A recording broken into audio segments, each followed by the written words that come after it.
Você ouve agora o Jornal da Teia.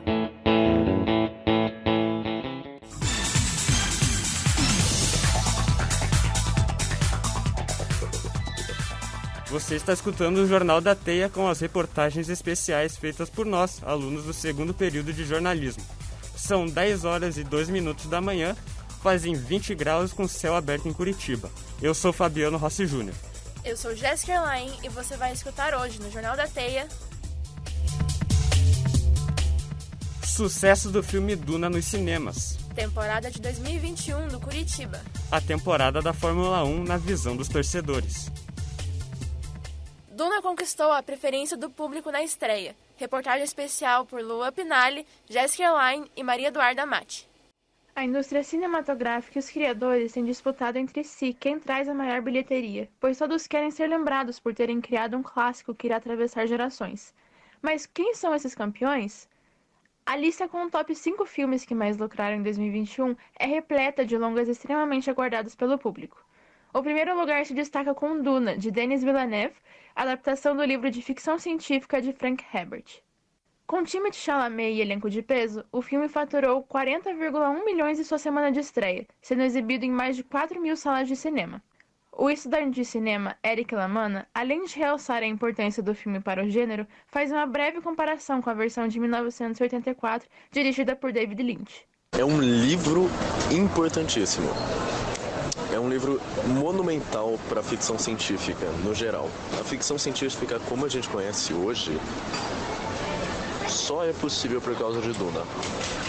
Não existe Star Wars sem Duna, não existe Star Trek, não existe Blade Runner, não existe Neuromancer sem Duna.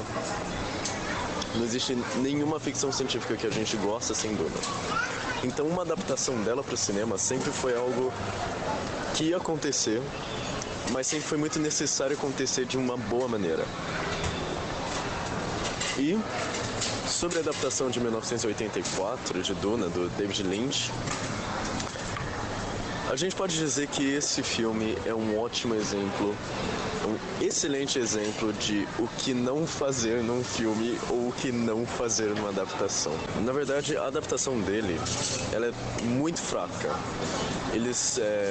Por que ficou tão fraca? Porque, justamente, eles tiveram que adaptar um livro de 600 páginas em 2 horas.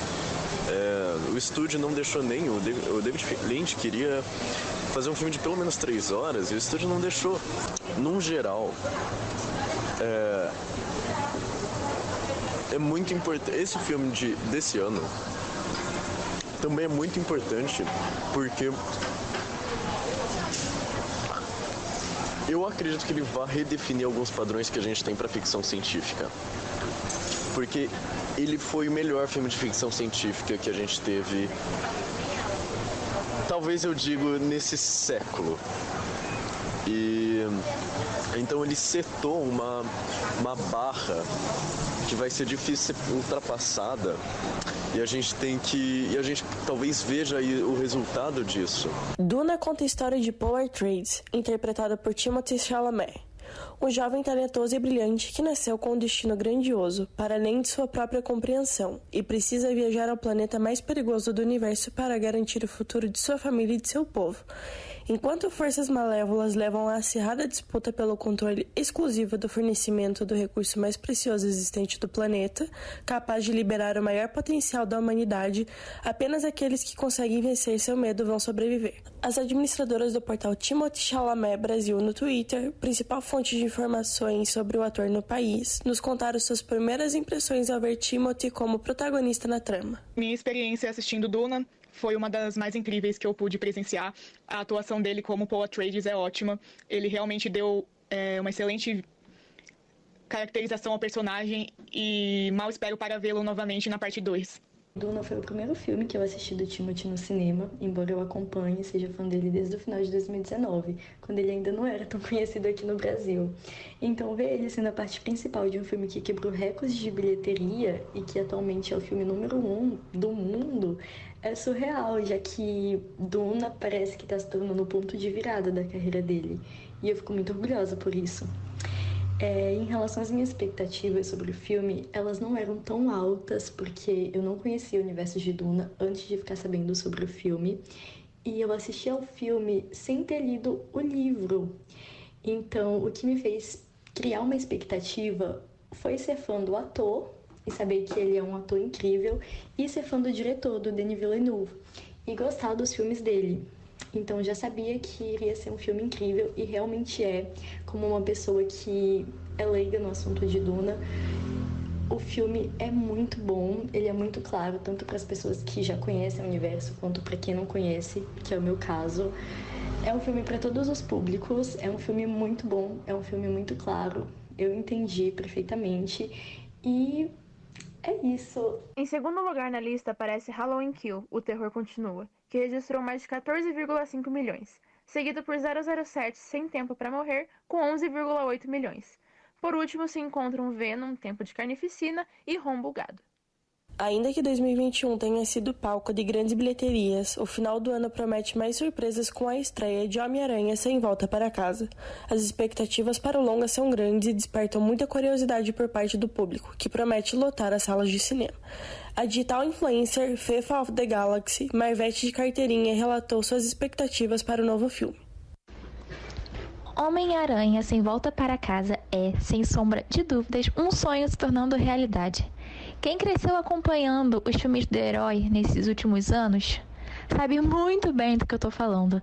A volta de personagens icônicos, as teorias sem fim que estão parando a internet, já estão fazendo desse um dos maiores lançamentos da Marvel dos últimos anos. Duna permanece nas salas de cinema e agora também na plataforma HBO Max, e Homem-Aranha Sem Volta para Casa estreia no dia 17 de dezembro somente nos cinemas. Por Jéssica Erlain, Maria Eduarda Mate e Luan Dordain para o Jornal da Teia. Jornal da Teia. Olha, assisti o Duna, achei o filme fenomenal, né? Tem os queridinhos do público, a Zendaya, o Timothée Chalamet, não sei falar... Chimbalaê, não sei falar o sobrenome dele. Mas eu confesso pra você que eu tô muito mais hypada pro Homem-Aranha. Você chegou a assistir o trailer? O trailer eu assisti, até me pegou a curiosidade que tem uma cena do filme do trailer do Homem-Aranha que o personagem do Dr. Octavius olha pro Tom Holland, que faz o Peter Parker, e fala: "Você não é o Peter Parker". O que aumenta bastante a expectativa de ter os 3 atores que fizeram o Peter Parker nos últimos filmes. Então, com certeza vai ter muita gente no cinema e eu quero ir, eu quero assistir. Eu também. A molecada vai à loucura com esse filme, hein? Meu irmãozinho adora o Homem-Aranha, ele vai gostar. Eu quero levar ele no cinema. Vai ser fenomenal. Apesar de início turbulento, Coritiba conquista acesso e vai jogar a Série A em 2022. Reportagem especial de João Tonello, Fred Fiandanese e Eduardo Forigo. O ano de 2021 ficará marcado para o torcedor coxa branca como um ano de muitas superações. Já no início do ano, a palavra incerteza dominava o Coritiba. Com a recém-queda para a Série B do Campeonato Brasileiro, ainda em janeiro, e com peças importantes deixando o time, o momento era de planejamento para a temporada. Uma nova gestão tomaria conta do Alto da Glória. Renato Folador assumia a presidência, bancando que o treinador Gustavo Mourinho seria por mais um ano o treinador do time. Planos como a utilização de mais atletas da base e reforços experientes que em anos anteriores vestindo a camisa alviverde eram prioridades. O Campeonato Paranaense seria a primeira demonstração do que o time poderia fazer. A permanência de Wilson e Rafinha, a utilização de novos e promissores atletas como Natanael e Igor Paixão, e a chegada de reforços experientes como o meia Robinho, de 33 anos, que vestiu a camisa do Coritiba de 2012 a 2014, o volante William Farias, de 31 anos, revelado pelo time paranaense, o zagueiro Leandro Castan e o atacante Léo Gamalho, experiente em jogar a Série B e um dos maiores artilheiros da competição na era dos pontos corridos. O torcedor demonstrava ansiedade para a disputa do Paranaense, com expectativa de título e a retomada aos poucos da confiança com o elenco montado, mas a primeira decepção veio logo no mês de maio.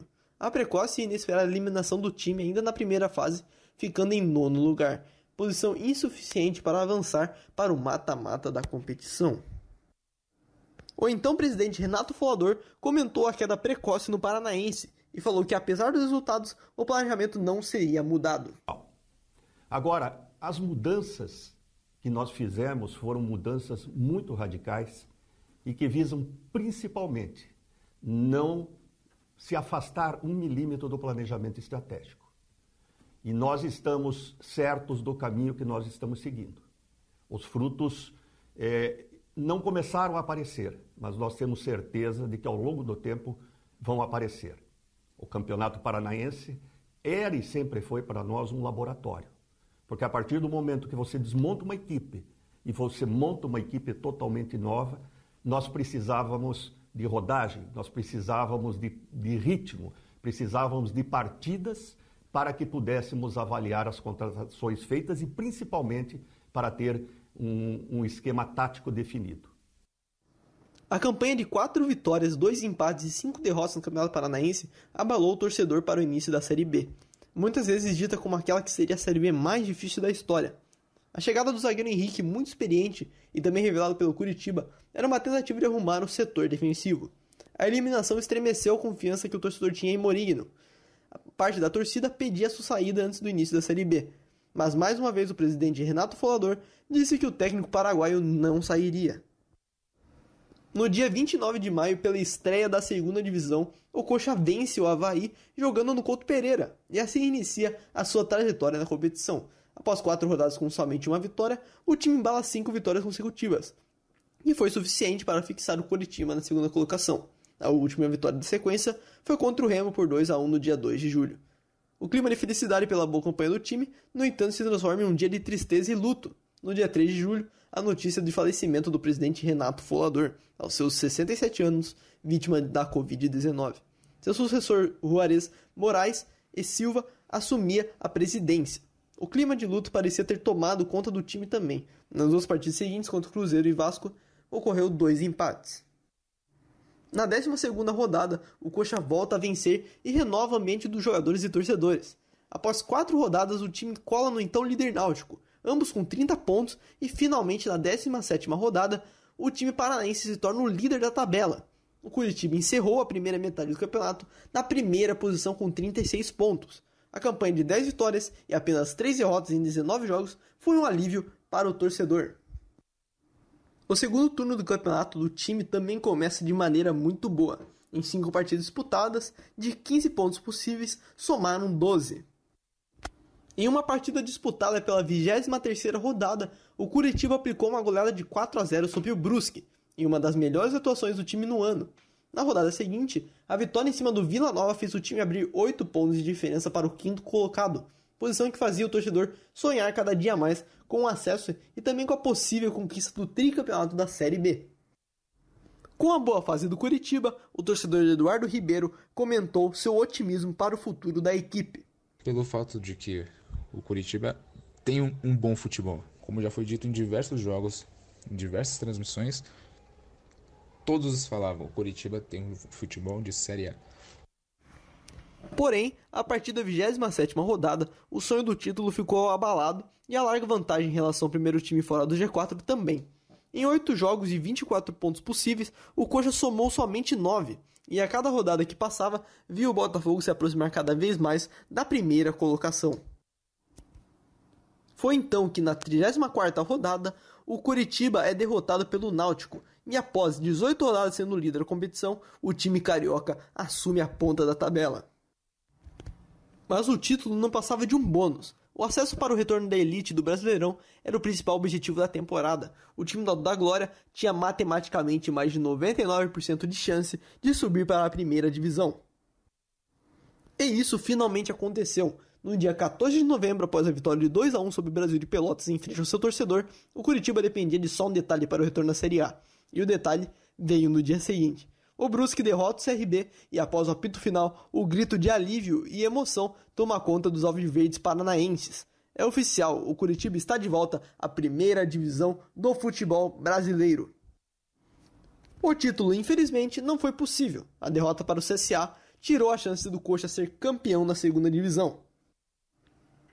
O último jogo pela Série B será nesse domingo às 4 horas da tarde e tenta assegurar o segundo lugar da competição. A temporada se aproxima do fim, mas isso não significa que o planejamento deve parar também. Então, torcedor, o que achou da temporada e o que esperar para 2022? Reportagem de Eduardo Forigo, Fred Fiandanese e João Antonello para a Rádio T. Jornal da Teia. Até foi uma boa sacada da diretoria do Coritiba, né, em especial do Renato Folador, ter mantido o treinador Morínigo, que já se mostrou fazendo um bom trabalho na Série A de 2020, quando tinha um time muito limitado do Coxa, já estava praticamente rebaixado e mostrava que tinha reação, e apesar da eliminação precoce no Paranaense, manteve o paraguaio no comando e agora colheu os frutos, né, de um trabalho bem feito, um trabalho duradouro e com jogadores de Série B que são figurinhas carimbadas, né? Pois é, a gente tem o destaque do Leozinho, né? O Léo Gamalho. A gente tem bastante destaques aí, né? Vamos ver como que tá sendo. Tá com expectativa alta aí? Vai ser complicado. O time do Coritiba pro ano que vem tem que tentar manter a base do elenco desse ano, que é o primeiro passo para tentar se manter na Série A. A gente viu exemplos como o do Paraná Clube em 2018, que desmantelou o elenco inteiro do acesso de 2017. Em 2018 fez a pior campanha da história do clube na primeira divisão. Tem bons jogadores no elenco do Coxa, como o Henrique, é um zagueiro muito experiente, tem o Rafinha, que também é um jogador com bastante experiência, é decisivo. O Léo Gamalho, por mais que seja um atacante mais de Série B, que o time que tem ele na Série B é certeza de gols, acho que o time do Coxa pode brigar para se manter na Série A no que vem. E vamos esperar isso aí. Como está sendo a temporada de 2021 para os torcedores da Fórmula 1? Reportagem especial de Fabiano Rossi Júnior, Eduardo Oliveira e Gadiel Oliveira. A temporada de 2021 da Fórmula 1 está chegando ao fim. Faltam apenas 2 etapas para o fim do campeonato, mas diferente dos últimos anos, ela tem nada decidido. Hoje temos Max Verstappen na liderança do Mundial de Pilotos com 351,5 pontos e logo atrás o heptacampeão Lewis Hamilton com 8 pontos a menos. O Mundial de Construtores também tem nada definido. Na ponta temos a Mercedes com 546,5 pontos e na cola a Red Bull a 5 pontos de distância. Essa rivalidade de equilíbrio entre Max e Lewis e entre Mercedes e Red Bull tem agitado o público e as torcidas como há muito tempo não se via. O torcedor do Max Super Max, Fernando Henrique Pedrosa, de Lauro de Freitas, Bahia, comenta o que acha dessa rivalidade. É uma coisa que eu queria há muito tempo. Talvez Nico Rosberg e Lewis Hamilton foi o que mais se aproximou assim para mim. Talvez Vettel e Mark Webber. Mas como são 2 pilotos de equipes diferentes, é algo que mexe um pouco mais. Com um leve domínio do holandês, que conquistou vitórias importantes como em Mônaco, Áustria, Holanda e mais outros 6 triunfos, Verstappen nunca esteve tão perto de ser campeão mundial, mas o patrão Sir Lewis Hamilton não se dá por vencido. Com as 2 vitórias seguidas em Interlagos e no Catar, a torcida do britânico nunca esteve tão confiante no octacampeonato como está hoje. É o que diz Calhel Bemben de Araújo, de Salvador. Bom, pro Lewis ser octa essa temporada, a Mercedes deveria ter errado menos, mas eu acredito que ele consiga, pelo menos se ele ganhar essa próxima etapa em Jeddah, eu acho que ele consegue sim ser campeão mundial, porque eu acho que ele acordou ali numa hora precisa. Essa disputa entre os 2 líderes do campeonato e suas equipes deram o que falar nesse ano, com punições, atitudes polêmicas dos 2 e até acidentes como em Monza. E sabe quem que se deu bem com isso? A McLaren, que venceu um Grand Prix depois de 9 anos e uma dobradinha que veio depois de mais de uma década, com o australiano Daniel Ricciardo em primeiro e o inglês Lando Norris em segundo. O que atiçou também a briga pela 3ª colocação no Mundial de Equipes, entre a McLaren e a Ferrari. Apesar da equipe britânica ter perdido consistência depois do GP da Rússia, quando o Norris perdeu uma corrida praticamente ganha. O torcedor da Papaya, Arthur Lago, de Conceição do Coité, Bahia, comenta sobre essa disputa. Eu não acredito mais que a McLaren possa recuperar o 3º lugar no Mundial de Construtores esse ano, por conta de muitas inconstâncias da equipe, muitas inconstâncias dos carros, dos pilotos, algumas tomadas de decisões erradas. Eu acho que isso acabou custando muito caro, e nessa altura do campeonato o P3 do Construtores já é da Ferrari, porque eles conseguiram acertar muito bem o carro. A dupla de pilotos Leclerc e Sainz, para mim, é a dupla mais equilibrada do grid. Eles estão sempre pontuando bem, estão sempre muito consistentes. Eu acho que é uma tarefa era quase impossível. Mas como diz o ditado, pimenta nos outros é refresco, né? Como é o caso da Ferrari. Com a mais equilibrada dupla de pilotos do grid, com o espanhol Carlos Sainz e o monegato Charles Leclerc, os dois têm ganhado muita potência na segunda metade da temporada e aproveitado os erros da McLaren, sempre conseguindo boas colocações perto da Mercedes e da Red Bull. Não é à toa que assumiram o P3 na temporada. O tifosi da Ferrari, Matheus Henrique Piccoli, de Saudade do Iguaçu, Paraná, analisa a temporada da escuderia. Eu acredito que a Ferrari vai terminar a briga no P3 contra a McLaren esse ano por causa da sequência que eles emplacaram. O Carlos Sainz e o Charles Leclerc, eles estão numa sequência bem melhor que a do Ricciardo e do Norris. Os dois estão pontuando todo o GP, os dois são pilotos que são muito bons, eles vêm sempre perto um do outro. O cara da Ferrari ele tem uma vantagem sobre a da McLaren, que a parte elétrica está sendo usada desde 2022. Mas no meio desse caos de disputas e torcidas também tem gente neutra, que não torce pra ninguém, apenas acompanha a Fórmula 1 pelo amor ao esporte, como é o caso do gonçalense Marcos Vinícius Souza de Ângelo. Eu acabo que não tenho um time, uma equipe ou um piloto favorito para acompanhar, então eu sou um pouco mais neutro. É mais divertido de assistir, você não tem tanto estresse, você se diverte mais assistindo. Em uma temporada de momentos inesquecíveis e cheia de emoções, qual seria a mais especial entre quem acompanha a Fórmula 1? Monza, disparado Monza. Monza, assim, foram 2 momentos, mas eu vou escolher Monza porque inacreditável. As imagens falam por si, o carro do Max indo pra cima, literalmente, do carro do Lewis Hamilton, marcou literalmente minha vida com aquilo. A vitória da McLaren em Monza, com dobradinha, né? O Daniel Ricciardo em primeiro, o Lando Norris em segundo. Essa vitória veio a calhar no momento certo. Também pelo fato de ter sido em Monza, na casa da Ferrari, né? Nossa grande rival. A gente sabe que ganhar na casa do inimigo é muito mais gostoso, né? Foi o pódio do Sainz em Mônaco e na Rússia, e o Hamilton com a bandeira do Brasil imitando o Ayrton Senna depois de ganhar o GP. Foi bem emocionante aquilo lá. Faltando 2 corridas para o fim da temporada e nada decidido ainda, tudo pode acontecer. Então qual seria a aposta dos torcedores de quem leva o caneco? Como dizem no futebol, um belo jogo jogado. Eu acho que eu quero uma boa corrida. Espero que mantenha o nível e de preferência que a Red Bull se sagre campeã em todos os aspectos, claro. O Max, né, pô, não tem jeito. Que Lewis, pelo momento, ele acabe vencendo a corrida em Jeddah e a próxima corrida em Yas Marina, que é uma corrida quase sempre muito chata, que pode ser a corrida derradeira dessa temporada entre Lewis e Max. Yas Marina geralmente é uma pista em que ninguém gosta. Essa temporada talvez ela prometa alguma emoção que a gente não vem vendo nela há muito tempo. Quer saber qual vai ser o desfecho dessa temporada? Então não perca o Grande Prêmio da Arábia Saudita, domingo, dia 5 de dezembro, e o GP de Abu Dhabi, domingo, dia 12 de dezembro, com transmissão da Band e da Band Esportes. Reportagem de Fabiano Rossi Júnior e Eduardo Oliveira, edição de Fabiano Rossi Júnior e Gadiel Oliveira. Jornal da Teia. Realmente, né? Pimenta no pi dos outros é fresco. Mas realmente, né? Falando assim, é a temporada mais esperada desde 2012, né? É a mais disputada. Eu, particularmente, comecei a acompanhar a Fórmula 1 nessa temporada, muito por causa dos meus amigos que me puxaram para esse mundo, e está sendo muito disputada. A última que a gente viu com bastante emoção foi a de 2012, que o Vettel ganhou o tricampeonato dele com 4 pontos de diferença na última corrida. Então, dependendo dos resultados no próximo final de semana, na última corrida, tanto o Verstappen quanto o Hamilton pode começar a corrida empatados.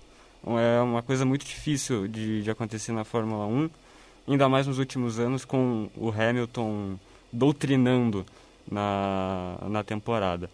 Mas eu acho que o Hamilton vai conseguir vencer na última curva praticamente, porque o patrão é o patrão, não tem jeito. Justíssimo. Vamos torcer os dedos, né, galera?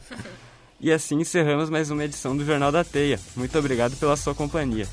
Equipe de reportagem: Jéssica Erline, Eduardo Oliveira, Lua Pinali, João Antonello, Fabiano Rossi Júnior, Eduardo Forigo, Fred Fiandanese, Gadiel Oliveira e Maria Eduarda Mati. Apresentação: Fabiano Rossi Júnior e Jéssica Erline. Produção: alunos do segundo período do curso de jornalismo. Edição-chefe: Felipe Armata. Trabalhos técnicos: André Ambonati, Ana Rudinski e Guilherme Dea. Coordenação da Rádio Teia: Felipe Armata. Coordenação do curso de jornalismo: Maria Zaclis Veiga. Reitor: Roberto de Benedetto. E obrigada pela companhia de vocês nessa manhã. Bom dia e até a próxima edição.